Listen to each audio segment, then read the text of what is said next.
चुनाव 2024 की तारीखों का ऐलान होते ही सभी राजनीतिक पार्टियों ने अपना दम दिखाना शुरू कर दिया। गाजियाबाद लोकसभा सीट से भाजपा प्रत्याशी अतुल गर्ग के नामांकन कार्यक्रम में केंद्रीय रक्षा मंत्री राजनाथ सिंह और उत्तराखंड सरकार ने कैबिनेट मंत्री श्री सतपाल महाराज सहित प्रदेश स्तर और क्षेत्रीय नेताओं का जमावड़ा लगा हुआ था।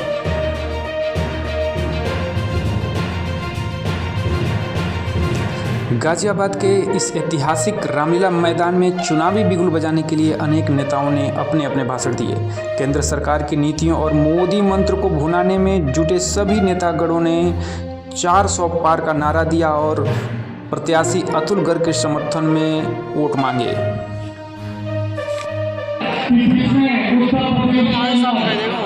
भारतीय जनता पार्टी को जमाने के लिए मोटरसाइकिल के अंदर गाँव की भूमि भाइयों ऐसे हमारे माननीय राजनाथ सिंह आप सबके सामने में ये कहना चाहता हूँ कि जो कार्यकर्ता के अंदर से ही कार्यकर्ता के अंदर से ही कोई विधायक बनता है, कार्यकर्ता के अंदर से ही कोई सांसद बनता है, तो सांसद विधायक सभासद और कार्यकर्ता के बीच में अंतर नहीं रहना चाहिए। हर रोज बात होनी चाहिए, हर विकास की बात होनी चाहिए। कार्यकर्ता को इतना विकास होना चाहिए कि वो हाथ पकड़ करके कैबिनेट मिनिस्टर का सांसद का अपने काम करा सके, अपनी बात कह सके। ऐसा वातावरण गाजियाबाद के बहुत बहुत धन्यवाद। भारत माता की। यदि मैं कहीं बाहर विदेशों में अथवा दौरे पर नहीं रहा हूं, अन्य स्थानों पर भले ही कोई छूट जाए, राजनीति में गाजियाबाद के लोगों का मेरे ऊपर वह एहसान है बहनों भाइयों कि मैं कभी आपको छोड़ूंगा नहीं। आपका था, आपका हूं और आपका रहूंगा। मैं आपको यही चाहता हूं। भारत माता की। सार्वजनिक सभाएं प्रारंभ हो रही हैं सारे देश भर में। हम 3-4 लोगों को सारे देश का दौरा करना होगा। हमारे भी दौरे प्रारंभ हो रहे हैं, लेकिन मैंने यह तय किया था कि अपना पहला सार्वजनिक सभा का कार्यक्रम मैं कहीं पर करूंगा, उस बहनों भाइयों के बीच करूंगा जिन बहनों भाइयों ने पहली बार मुझे लोकसभा में भेजने का काम किया था, यानी गाजियाबाद से। और आपके बीच आया। बहनों भाइयों, गाजियाबाद में इस बार रिकॉर्ड टूटना चाहिए। मैं मान कर जाऊं कि टूटेगा। पक्का? नहीं, इधर के लोग ने बताया पक्का। हाथ उठा के बताइए पक्का। ऐसा है, आप लोगों ने कह दिया है पक्का जीतेंगे, पक्का जीतेंगे। लेकिन मैं आपसे एक बात और मैं कहूंगा, यहां चुनाव जीतने के बाद, भारी मतों से विजय प्राप्त करने के बाद, ये कह रहे हैं 8 लाख से, लेकिन अतुल जी को मैं कहूंगा कि चुनाव जीतने के बाद एक बार मेरे बहनों भाइयों फिर से मुझे यहां बुला लेना, फिर से बुला लेना। और दोबारा अतुल जी के जीतने के बाद मैं गाजियाबाद आना चाहूंगा।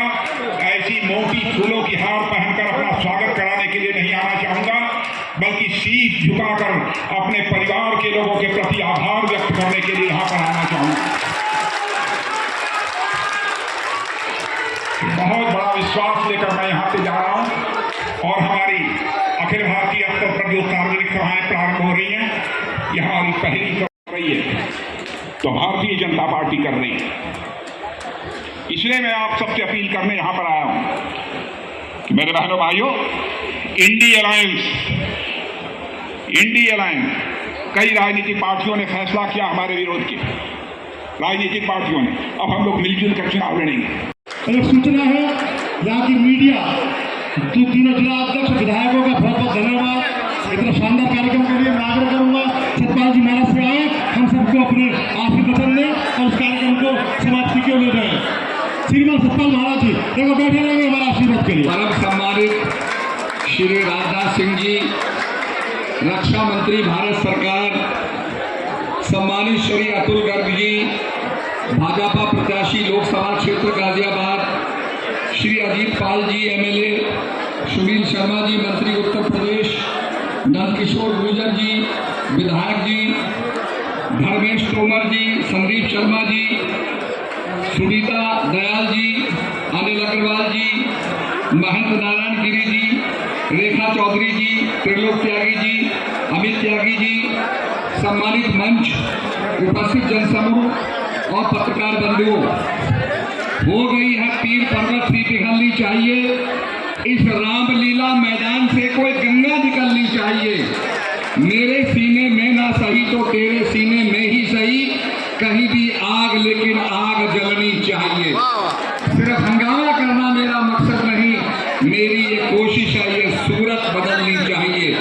और इस सूरत को बदलने के लिए अतुल गर्ग जी यहाँ के प्रत्याशी बने हैं। माननीय प्रधानमंत्री जी ने अपना आशीर्वाद और भारतीय जनता पार्टी ने अपना आशीर्वाद अतुल गर्ग जी को दिया है। राजनाथ सिंह जी ने जैसे बताया कि वो गाजियाबाद के आगे नतमस्तक हैं और किस प्रकार से गाजियाबाद उनके हृदय में है। उन्होंने आग्रह किया है कि प्रचंड बहुमत से यहाँ से अतुल गर्ग जी को जिताना है। आज उनका संकल्प, उनका वचन हमने निभाना है और प्रचंड बहुमत से अतुल गर्ग जी को जिताना है। वीके सिंह जी ने बहुत अच्छा कार्य किया, परंतु पार्टी का निर्णय होता है, वो सर्वोपरि निर्णय होता है। तो मैं ये कहना चाहूंगा कि सूरत को बदलने के लिए अतुल गर्ग जी पूरी तरीके से प्रयासरत हैं। हमें उन्हें ताकत देनी है, शक्ति देनी है और strong leadership makes the country strong. एक स्ट्रॉन्ग लीडरशिप जो होती है देश को स्ट्रॉन्ग बनाता है, मजबूत बनाता है। आपने पहली बार मोदी जी को प्रधानमंत्री बनाया, दूसरी बार बनाया, तीसरी बार बनाएंगे। पूरी दुनिया के अंदर ये मैसेज जाएगा कि डबल इंजन की सरकार काम करती है। राज्य में भाजपा की सरकार है, योगी जी की सरकार है, केंद्र में मोदी जी की सरकार है। दोनों मिलकर काम करेंगी तो तेजी से विकास होगा। मैं इस सभा का समापन करते हुए माननीय राजनाथ सिंह जी को धन्यवाद ज्ञापित करता हूँ, सभी को धन्यवाद ज्ञापित करता हूँ। और अंत में एक बात कहूँगा, बादशाह अकबर ने बीरबल से कहा कि बीरबल मेरे शरीर पर बाल है पर मेरी हथेली पर बाल क्यों नहीं है। तो बीरबल ने कहा आप दान देते रहते हैं, दान देते देते आपके हथेली के बाल घिस गए। तो बादशाह ने कहा बीरबल तुम्हारी हथेली पे बाल क्यों नहीं है। तो बीरबल ने कहा जापना आप दान देते हैं, मैं लेता हूँ, लेते लेते मेरे हथेली के बाल भी घिस गए। तो बादशाह कहता है सभा में इतने आदमी बैठे हैं, इनके हथेली पे बाल क्यों नहीं है। तो बीरबल तपाक से कहता है जापना आप दान देते हैं, मैं दान लेता हूँ, ये देखते हुए सभा वाले हाथ मलते रह जाते हैं। तो भाई 26 तारीख को हम हाथ मलते न रह जाए, प्रचंड बहुमत से अतुल गर्ग जी को यहाँ से विजय बनाए और राजनाथ सिंह जी का सम्मान रखें, मान बढ़ाएं। यही आपसे मैं कहना चाहता हूँ। भारत माता की, भारत माता की धन्यवाद। आप बने रहें हमारे साथ। आप देख रहे हैं थोड़ा टाइम्स। वीडियो आपको अच्छे लगे तो लाइक करें, कमेंट बॉक्स में अपने प्रतिक्रिया से दें। हमसे परमानेंट जुड़ने के चैनल को सब्सक्राइब करें और बेल आइकन दबाना ना भूलें। धन्यवाद।